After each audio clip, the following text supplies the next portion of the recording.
This is for lab 8.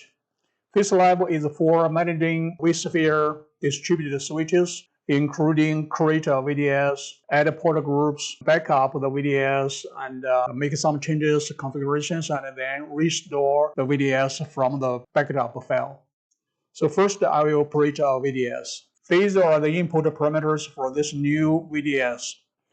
The name is DVS Lab 4 uplinks. Finish. And then next, I will do some configuration for this distributed switch. Next, I will add new hosts to the port groups. Assign this VM NIC 1 on each of the 3 hosts to uplink 1. Now I have added 3 hosts to the DVS and assign the VM NIC 1 of each of the 3 hosts to uplink 1. Now the DVS is created with the port group is added, and 3 hosts are added to this port group. So the next, I will back up this DVS configuration. And later on, I will from the backup file to restore the DVS to the current state. I will back up the distributed switch and all port groups. I'll save it to the desktop. Now the backup file is on the desktop. Next, I will add a new port group to this DVS.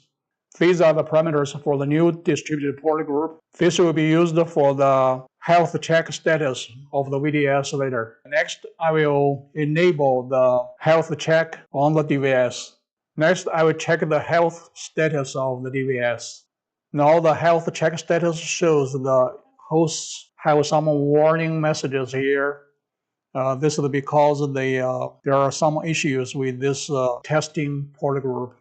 So the next, I will fix this issue.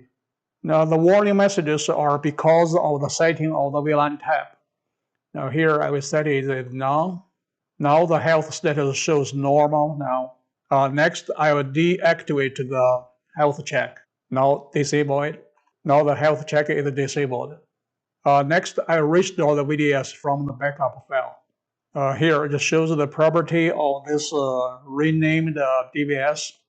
Now this information will be compared with the restored DVS later. So now I restore the DVS configuration.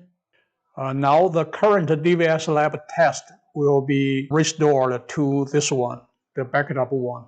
And now the DVS changed to the DVS lab. This is the status that is when I backed it up. So next I will create a new VDS. Now this DVS student will be created and assign this VM NIC 3 to uplink 1. This concludes lab 8.